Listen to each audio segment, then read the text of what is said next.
The story of Sasha and Levi Rodriguez is a love story. A story of great distances, big chances, of failures and learning from it. Of locomotives and flipping houses. Most of all, service to others. What connects the story together? Perhaps a lot of coffee. A fabulously friendly and hospitable couple.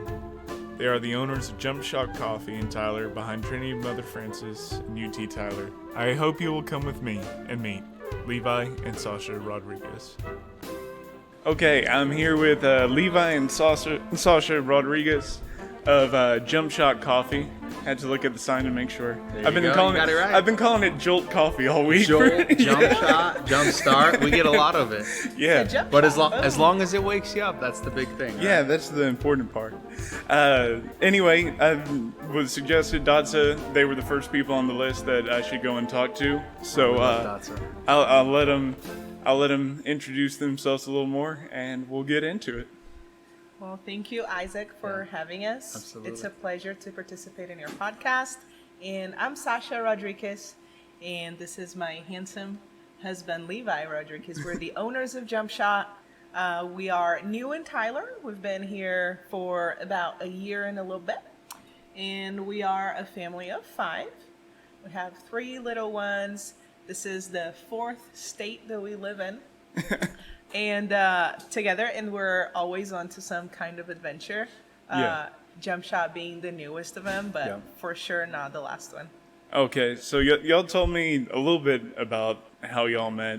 Yeah. So, and then also, I mean, y'all have only been here a year, so I'm sure there's plenty of adventures to go through till then. So why don't y'all tell me, or why don't y'all tell the audience a little bit about how y'all met and stuff? And Ooh, well.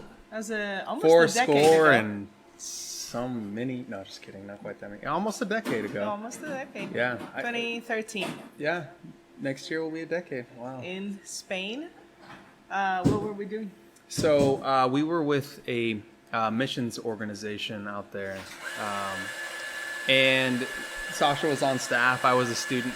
Secretly, I was hunting a little bit. I was looking for a wife, right? Yeah. But no, I was serving and helping people that really needed it. Yeah.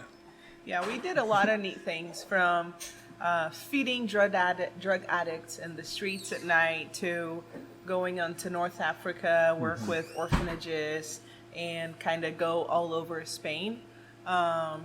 Doing a bunch of fun work, mainly serving people, serving communities. And that's where we got to know each other very well. Yeah. It was a very unique scenario because it wasn't like we didn't start out with a relationship. It was more of a friendship. Yeah. And this is, if I may give relationship advice, almost 8 years married. Know a person as a friend first, and if you can get them in a horrible environment where stuff is not always perfect, then you get to see the fullness of who that person is.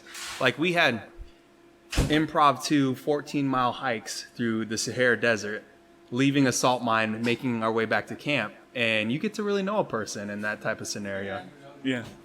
It was fun. Yeah. It was fun. Y'all didn't try to eat each other or anything? No, I mean, He did cause me to hate him first. Yeah. Really? But that was strategic on my part. It was strategic Yeah. hatred? I can't believe it, because when my little brother was 6 or 7, that was we were married for maybe a few months. My brother asked him, "Hey, so how do you get a wife?" And I got to witness that. And he goes, "Well, it's simple. You choose 3 girls that are great friends and that are beautiful, and then you make them all mad at you, pissed at you. And then you go and you ask for forgiveness, and the one that forgives you is going to be a good wife material." And I'm like, is that really? Because that's so simple. I mean, it makes sense, right? Yeah. And and my 6-year-old brother was like, "Oh, okay."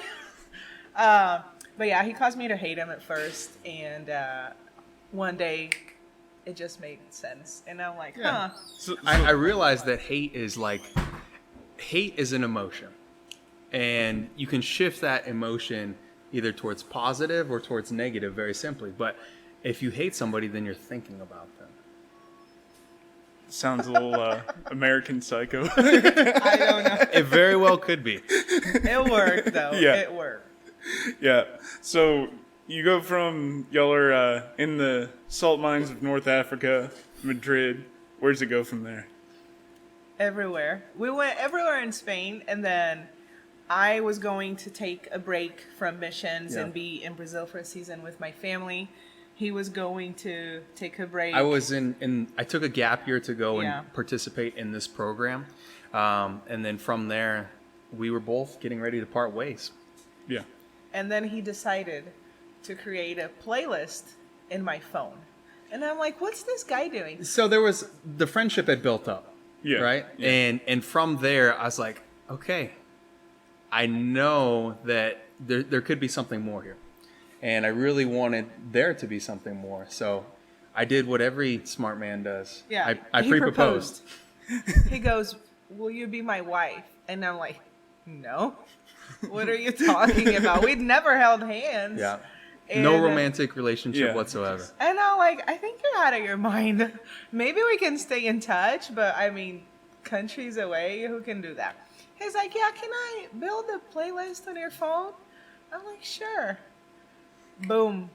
I spent 5 months listening to that playlist over and over and crying and being like, So this like mixture between like Led Zeppelin and 90s grunge. Oh, yeah. Or, No. all country. All country. all country, and a couple of like special love songs, you know. Adele, One and Only, is what sealed Oh the my deal. God. Did you say yeah. all country or alt country? No, all country. country. country. Yeah. Yeah. Well, because a lot of the pop hits circulate around the world, but Yeah. country is very much American, right? I've Yeah. And there's never some really listened to country before. good love country love songs. Yeah. Like what era are you coming from? I'm just trying to decide how much I Early respect your music. 2000s, late 90s. yeah. You know, think about somebody getting exposed to Tim McGraw's "Don't Take the Girl," right? Yeah. Oh my God. And then I went to, go research these. I'm like, they're very deep, Yeah. and during that time we were like talking almost every day and just falling in love. We'd never held hands at that point.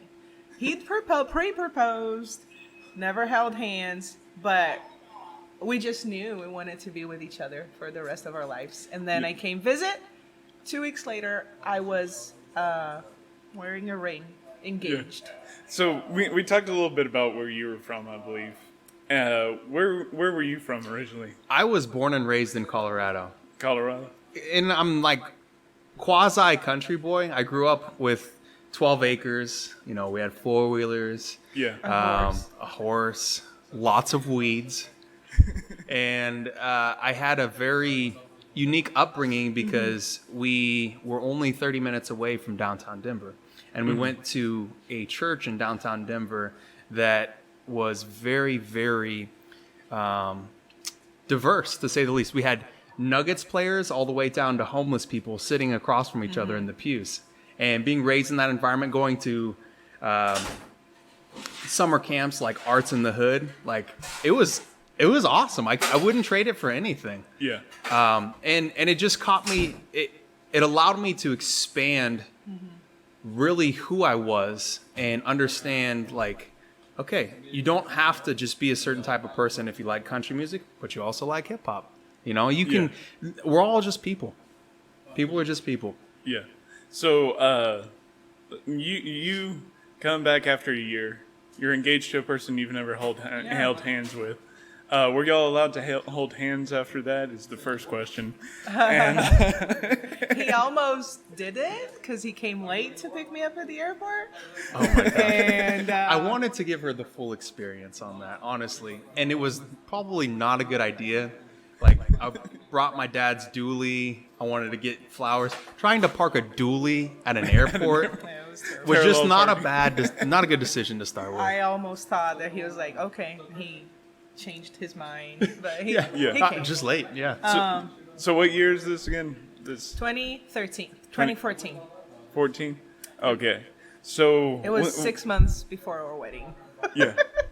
So What's the next adventure after there? Because you said you've lived in a bunch of states before. Yeah, here. so he had to go back to college in Montana. So I had a short stint in New Mexico. I was wrapping up an internship as she was coming in. Yeah, I was supposed to come for about 3 weeks and a half. 2 weeks in, I had a ring in my finger, and he was like, "Well, I'm not letting you go back." So we got to finders keepers. He had to go back to Montana to finish his degree. He was in the middle of nowhere in northern Montana, and he was 30 miles south of the Canadian border, out in no man's land.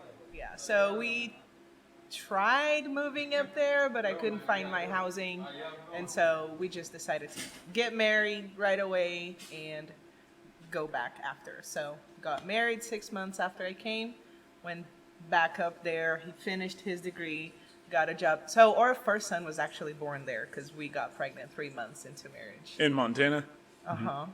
On college campus. Yep. He was born on the campus? Born on the campus. At home. Yep. It was rough. Yeah. So after the plains and snow of Montana. Can I say something? Yeah, go Northern ahead. Montana University, I feel like my son should have the right to a full scholarship. I totally feel like he should. They don't have like a little statue. Or of student them loan anything? forgiveness I is know, still right? good for me, too. I don't know. Yeah. But so Montana, and then he graduated, got a good job in California. We went there, had our daughter Very, there. very unique degree, too. I specifically went to this school for diesel technology. And what I wanted to do is go back and get a higher paying job with a company working on locomotives. And that's what I did for 2 years. After Montana, got my degree, went to go work in Northern California on the railroad, fixing 4,400 horsepower locomotives. Pretty cool. How do you work? Because like just every single aspect of a locomotive is heavy. Yes. So like, Yeah. how do you work on that without? I see you've got all your fingers as of now. By God's grace, I still have all my fingers and toes. Yeah. So how are you moving the parts to work on that and stuff? Oh, It's a just- lot of forklifts. I mean, you have to put them down in smaller stuff. They're a lot more complex and simple in a lot of ways. Like big old engines, but then a lot of electronics. I don't want to bore you with all that. computer work, A lot too, of it's computer work. A lot of computer. And that's where I kind of specialized in, yeah. was more the The computer, because a lot of people would put random stuff on it, and then the locomotive wouldn't work, so you'd have to go figure out what they did and undo it. yeah. So And then we started missing family in Colorado, mainly his family, because as all this happens, my family is in Spain. yeah. My parents lived there up until last year. And we had a first baby, second baby, decided to move back to Colorado to at least be close to his family. Yeah. They're a very, very tight together family. Tight-knit. Yeah. Yeah. Open family. Yeah. Ton of people. It's super fun. Went back to Colorado, of course, had our Colorado baby. And Oh, you skipped the California baby. no, I did say that. Oh, did you? Yeah. Did Or you? Bella, or a girl, was born in California. Sorry, Bella. So Montana boy, California girl, and Ah, then the we went to California. California girl. She's adorable. Went back to Colorado, and as we made the transition, something that was screaming inside of us this whole time, finally we allowed it to happen, which is start our first business, which was a marketing agency, digital marketing. It was back in the day that Ty Lopez was hitting everybody with his here in my garage ad with his rented Lamborghinis and things. So we're like, okay, we can do this. We started it in California, but wanted to expand it in Colorado. And it was actually our first failed business, which was awesome. Caused us a painful. lot of tears. Painfully awesome. But I think it's important to have some businesses that fail. Yeah. Yeah. Because once you see what fails, you kind of start to figure out what doesn't, and then you start to open your path. So you go from, you said the first failed business. So we've got at least two in there. So what's the next failed business? And how did you fail differently from the first one you learned from? Okay, so the first actual one didn't quite start. So here's the thing. We wanted to be real estate investors. So we said, oh, let's be real estate investors. And then we're like, okay, how can we be real estate? So we set that apart. And then we opened the online marketing that went great for a little bit and then entirely failed in California as soon as we moved to Colorado. And then we were like, okay, let's go back to working. He went to wait tables at where? Olive Garden. Olive Garden, yeah. And That's where the black shirt's from. It is, actually. Really? it's from Sam's. Super salad, baby. But then we actually got into real estate for real. I went back to nursing. I'm a nurse. And as we were doing that, having a third kid, we actually figured out our way into real estate. And started flipping houses, and that thing started growing. We're actually currently doing it here in Tyler, too. Yeah. And there isn't like a fully failed second business is real estate. Yeah. We've had a lot of small, like MLM type stuff, multi-level marketing, not anything that we officially went and incorporated. This was our first formal incorporated business that just tried to sell stuff on Amazon. Like we bought into it all. We just throw a ton of spaghetti just trying to get it YouTube stick. ad you got at the beginning. Oh yeah, my that's God, a good You one. gotta try everywhere. it. Gotta try They it. target you, I'll tell you what. And then the pandemic hit. It got really complicated in Colorado. We're like, hey, let's find our way somewhere else. And God just brought us here. God did bring us here, yeah. Steering back to one of the things that changed from the first failed business, I realized that I didn't have a whole lot of skills. Yeah. Like I wanted to be an operator, but I didn't have the skill set to go out and sell my product. I was like thinking more like a technician in some senses. Like I knew, I'll use locomotives as an example. I can go and troubleshoot it. I know how to do the inner workings and had very specific knowledge on how to make the thing work. But to go out and sell services to somebody, that's an entirely different skill set than like working on a locomotive versus selling services to work on a locomotive. Does it make sense? Yeah. No, it's engineer's mindset versus Exactly. salesman. Yeah. And that's kind of the transition from having the business to going to Olive Garden to learning how to interact with people and growing that, and then from there taking another sales job. Just wondering, was Olive Garden part of the learning how to interact Oh, with people? 100%. 100%. I realized that I needed to develop more of my interpersonal skills to be able to really connect with people. Yeah. And then also learn what I needed to say and not needed to say. I realized you needed to learn more the day you proposed to me out of nowhere. I mean, I'm like, this guy doesn't understand. the nice thing is when you're clear on what you want, you tell people what you want, and sometimes it works, and sometimes you're crazy.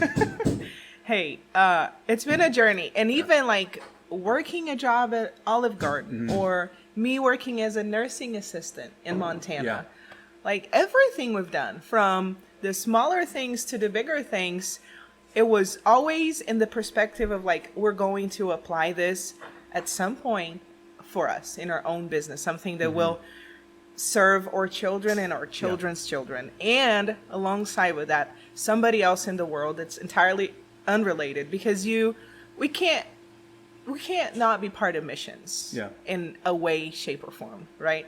So it's our foundations, really. the goal is always like to generate income, to reinvest into other people's lives, and to create a change. So was that just something ingrained to y'all, like from y'all's family, or? A lot of it, I would say, is faith. Like our foundations, what really, when I say foundations, I mean in the truest form, but for the example, like a house.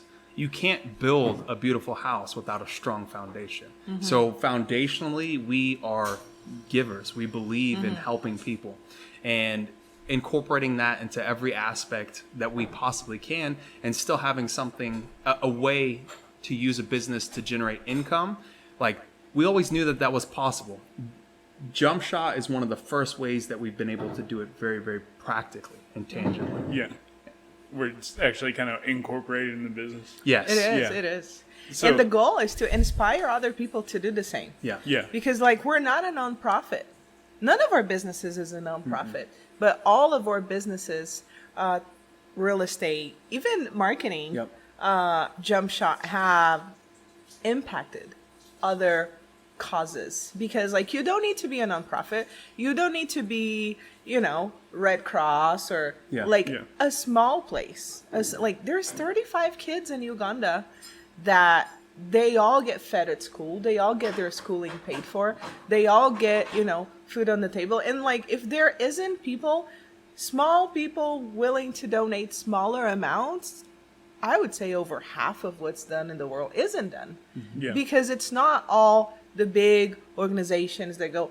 A lot of times the big organizations, they take, you know, a chunk of the money that's donated. Like there's a lot of people that rely on small people, families, smaller donations that contribute all to a cause. So I'd like to go more into that, but I guess so. Y'all, you said last thing you said y'all went from Colorado to here. So how did you make that decision? Because one guy I talked to a couple of weeks ago, he said like literally I just looked at a map and said I'm going here, and this is where I end up. Was there any strategy? Was there family? It was a very interesting time in Colorado. It was hard for me personally because it was a decision where we had made the transition from Northern California back to Colorado to be closer to family. And then after COVID and all the riots and everything in Denver, it became a place where it didn't seem like the right place to raise a family. It didn't seem like a safe environment. And we started to look at different places to where we could start businesses, continue our real estate investing, open up more businesses. Looked at Florida, lots of different places like that. And ultimately, it came down to us like praying and asking like, God, give us some direction. We don't feel like this is where we're supposed to be, but we don't know where supposed to be is. So we kind of just had to pick a place. We picked Tyler. Don't ask me why. It was, we wanted to come down here for a school, one of the private schools. Well, yeah. There is which one? Brook Hill. Brook Hill? Yeah. Another YouTube advertisement. Got a hit with stuff. Like, I'm telling read you. your mind. I'm telling it's divine. you. Yeah. It's scary. It's scary. Algorithms So we're are like, getting too good. Okay, let's get up and let's get down on the road. So we got up and got on the road that same day. Yeah. We're like, let's go. Everything is shut down anyway. So no school, no nothing. So did y'all move to Tyler or did y'all move to like Bullard area? Tyler. Yeah, okay. We're right down here, down the road. Yeah. Well, I'm down the road from Brook Hill, so I was just. Oh, okay. Oh, cool. Yeah. Did you go to Brook awesome. Hill? No. Okay.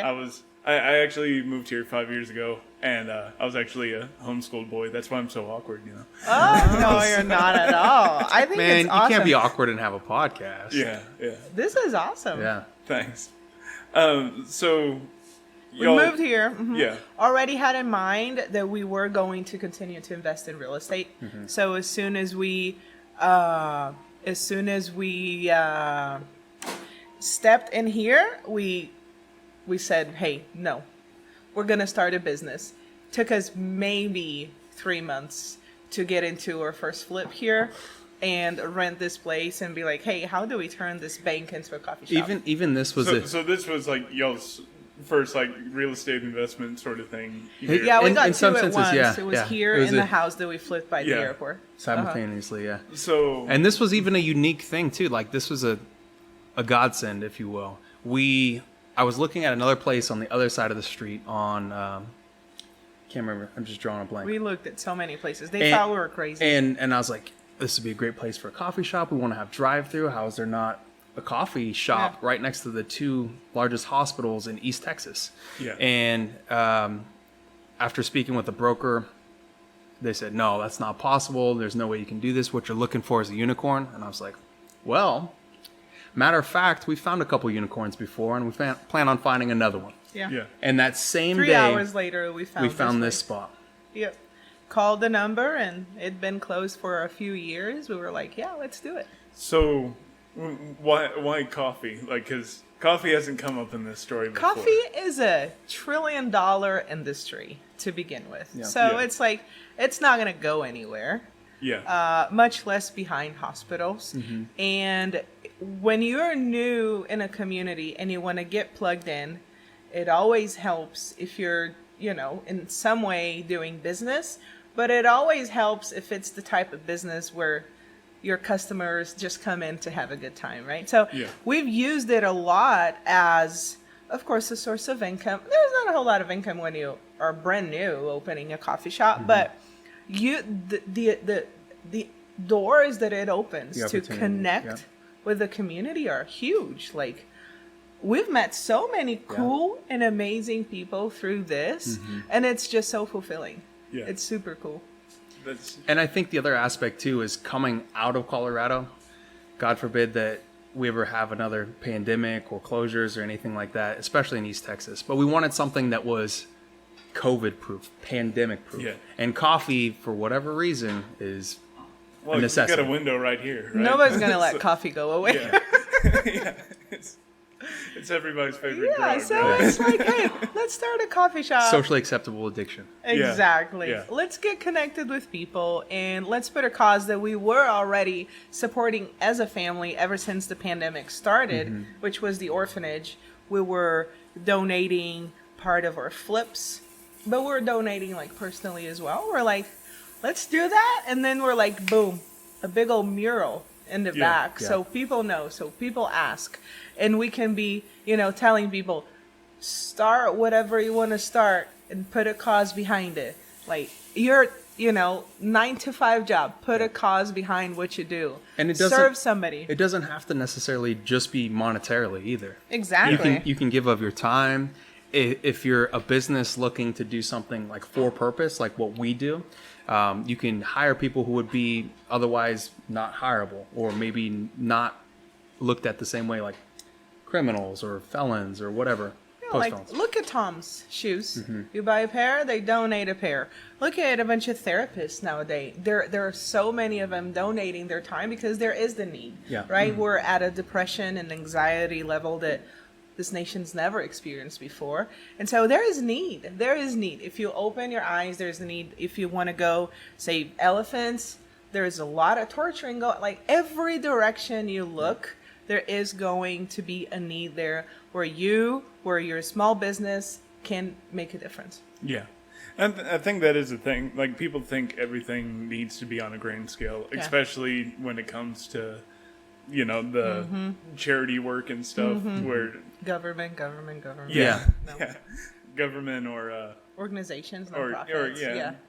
Or not even nonprofits. What's his name? Bill Gates or whatever. Yeah. Which I won't get into him. Oh, no. So tell us a little bit about the Uganda thing. Like, y'all said y'all were donating to the orphanage before. How'd y'all find out about that? Like, what exactly are they doing there and everything? So the orphanage is actually helping children. We'll rewind it back a little bit and tell a little bit more of the story. The mother and father, I guess, if you will, the mother of the children, overseer, however you want to call it, was a child who was sponsored through another organization. I don't know what the name of it was specifically. I can't remember right now. Doesn't matter. But she received sponsorship, was allowed to go to school because of that, and decided that, hey, this really impacted my life. I want to do the same thing for others. And from that, she was able to reach out to us through social media. We connected and did a little bit of due diligence with them, and then we started supporting them. Yeah. So, how did she reach? How did she find out? Instagram. Yeah. YouTube ads. Was this YouTube ads? No. So was this after y'all started the coffee shop? Because you were saying something before. No, it was 2020. So was it just kind of known that y'all did charity work and stuff like that, or? I woke up on my birthday and I had a message in there from Alice Namuyaba. And I'm like, okay, who is Alice Namuyaba? Is she running an ad on me? Yeah. And then she goes, hi, I am Alice from I Am Children Foundation. And this is March 2020. And all of a sudden we've lost a lot of our support. And I'm just reaching out. She had maybe 100 followers, like very small account. We're looking for people that are willing to help us. Sent a few pictures and I'm like, I kind of want to see if this is a scam, because if it isn't, it kind of be neat to give for my birthday. And so Which birthday was that? it was when we went to North Dakota, 2020. So it's turning, I'm not going to say how old I was turning. It was a significant birthday, and it just shows a lot of her heart. And this is one of the reasons why I'm very grateful that I got to marry this amazing woman. Because rather than receiving on her birthday, she wanted to give and to sow into others. So we agreed to FaceTime. Yeah. At this time, that day, we're like, okay, FaceTimed. They had baked a cake for me. And I'm like, wait, there's some kids in Uganda that wrote my name, happy birthday, Sasha, on a cake that they probably don't have a whole lot of money to be eating, or else they wouldn't be asking for help. But they take a moment to bake a cake. Like, it was crazy. It rocked our world. Yeah. And we're like, hey, we really want, like, instant love. We want to partner with you guys. So as a family, we donated to them. And then the proceeds from one of our flips at that time, we sent to them as well. And they were able to, like, dig 2 ponds. Now they grow their own catfish, tilapia, whatever in there. Yeah. They opened up a place where the girls can go and sew. And that's a little bit of revenue too. As they get older, like, learn a trade and stuff. And it's just began. Like, it's been 2.5 years when we decided that we're going to open Jumpshot. We're like, hey, we're totally putting that cause behind what we're doing. Like, we didn't even have to ask each other, hey, what do you think? It was, like, obvious. Yeah. Mm-hmm. And like, from day one, people know what we were literally, like, practicing training baristas, and we weren't open, and people would knock on the door. Are you guys open yet? No, but come in, we'll serve you some practice coffee, so if it's not good, You're still practicing. and people were like, tell me about you. Oh, there's this mission behind what we do. How do I donate? Like, people donating. There's a donation jar here, because we couldn't charge them for coffee. We were practicing. And people were donating already. Yeah. And so it's been an incredible, incredible journey. So, I guess, because you were talking about the practice coffees. Yeah. Y'all didn't mention, like, baristing anywhere in, this long story.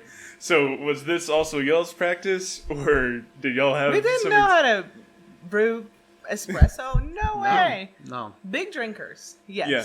But I think it's talking It's about the journey. I drink enough beer to know how to make it now. right? Makes sense. Yeah. It's part of the journey. Like, being able to be blessed enough to be able to travel the world, develop a palate, and start to taste different things, different cultures. She was born in Brazil, raised in Spain the second half of her life. Like, we have very distinct palates. We know what tastes good, what doesn't. We know what our preferences are. And being in Olive Garden taught me the foundations of food service and, like, what are people really looking for? How should you train people? Yeah. I got to sample so much food, man. So much food. The best job of The his life. best job of my life. But they also taught me, like, okay, this pairs well with this wine. Okay. So I made those connections, and we implemented a lot of that in the training process. His dream job, sorry baby, his dream job is to be one of those judges at HGTV. No, not HGTV. Food Network. Yeah. Be like eating, Shout out. 5 meal courses 20 times a day, then judging it. Feel free to reach out. Maybe Food one Network. day. I'm ready. Food Network. So, is there anything before y'all do, like, y'all's plugs for y'all's business and the orphanage? Because I want to find out specifically which charity that is and everything. Yeah. Is there anything else y'all like to say about the shop or y'all's journey, or?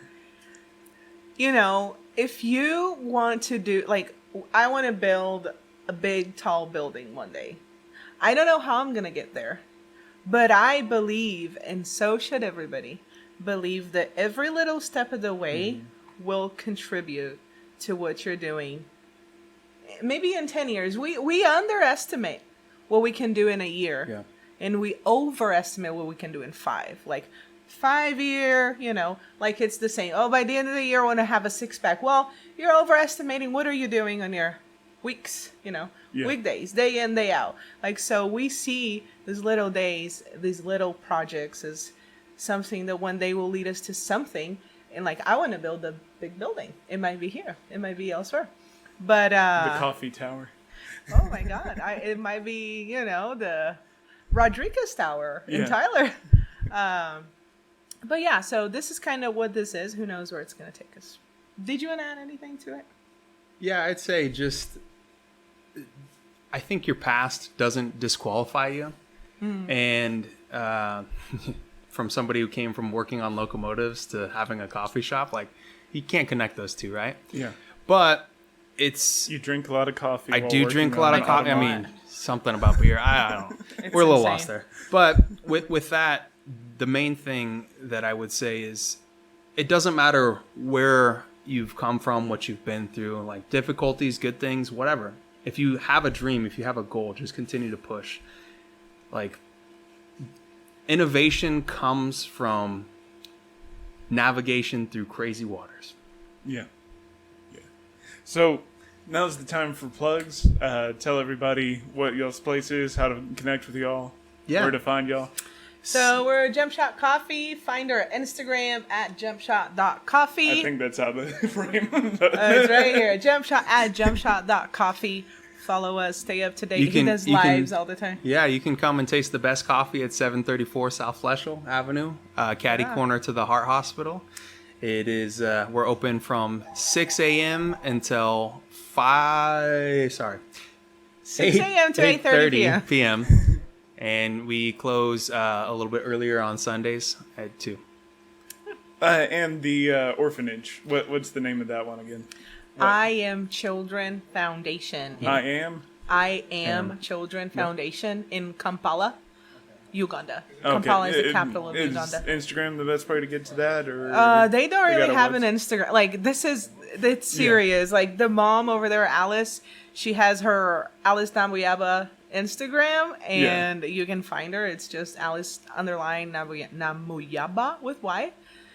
And she posts in there, nothing super fancy. Like, she doesn't have time. So the best way is just to come and drink coffee here. Yeah. Come drink coffee. So, yeah, we donate a percentage of our net proceeds every month. We send out just as if we were paying a bill. Yeah. So the more that you come, drink the more coffee we can here, donate. Mhm. Yeah. the more we donate.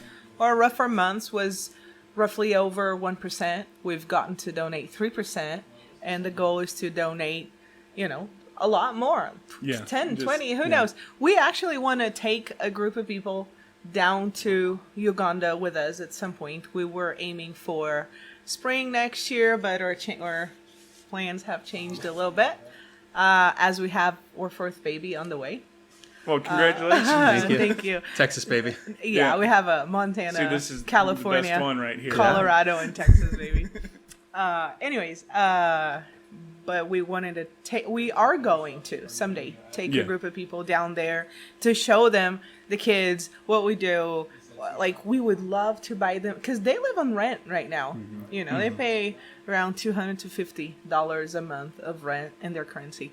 Buy them a piece of land where they can build their house and like actually host. There's so many kids that live in the streets down there. Yeah. There's a huge need. But we try to tackle both. So a lot of people know us because of Uganda and the orphanage down there, and they don't know that we actually also have the Lover City initiative, Yeah. where we do things for Tyler right here. Okay. Well, go ahead and talk about that then. You want to talk Let's about go. Lover City, baby? Yeah, go yeah. into We that, can transition. We can transition. Let me get a little drink really quick. Oh, no problem. I'm just gonna keep recording. Did you? If you want to talk, you can. Yeah. Did you get the Lover City sticker? I think I've got it in my backpack actually. Is it the one y'all gave me? Yes. Okay, then yeah, it should be in my There backpack. was a shirt. There was some tote bags hanging in here. So Lover City is because like, you want to do something to help. Why can't you split a little bit, right? Something Yeah. goes toward a cause Our that we big love. thing is just to, like, we want this to be not just a flagship store, but a flagship ideology, if you will. We want businesses to come and take action. And as small business owners, we know how difficult it is to manage time and make impact and whatever. We've got Yeah. families. We've all got things So going. now you found out that we started a cult. Oh, okay. It's the love your neighbor. Like he can be, in Uganda They're at least or like a commune or something. yeah, right here. Find somebody. It can be your neighbor as well that you can love and be serving. So we do that. We've done things for Mother's Day. Yeah. We just finished raising school supplies for Bell Elementary. We're giving discounts to whoever dropped some school supplies right here, and we're just always looking for opportunity, honestly. Like, it's not really, nobody's going to get rich out of, opening a little coffee shop in Tyler. Yeah. But it's like the feeling of like, we're inspiring other people to Yeah. do that for one. And we're impacting lives through what we do. It's so cool. Yeah. So, if people want to help out with that, y'all said y'all were trying to get other businesses involved and stuff. Yeah, our initiative, our goal is to start to network initially, but from there we want to do training on just taking action. So many people have so many great ideas that die on the back burner of their life, and just taking action. Like, we all have ways to meet needs around us, even if it's as simple as helping the elderly neighbor take out her trash that struggles moving her 50, 80 gallon trash can back Yeah. and forth there. Yeah. Like, making a difference with And, what we and have. I don't think a lot of people realize how much of an impact that can have Oh, yeah. on somebody's life. Like, Just, bringing a meal, Yeah. it's easy. Yeah. Nobody has an excuse. it's not hard to make your neighborhood better, right? Yeah. Exactly. Yeah. There's no excuse. Well, I've had a great time talking with y'all. Thank So y'all did for thank y'all for sitting down with me and everything. This has It's been beautiful, fun. Yes, Isaac, thank what you you're so doing. much. Thank Thank you for you. the opportunity. Oh, hey there. Look at you. You made it to the end. You're a pretty unordinary person yourself. Most people don't do that. While you're here, why don't you like and subscribe or follow or whatever it is? And also, we're on Instagram and Facebook. So you should probably go check those out too. Thanks for listening. You're pretty cool.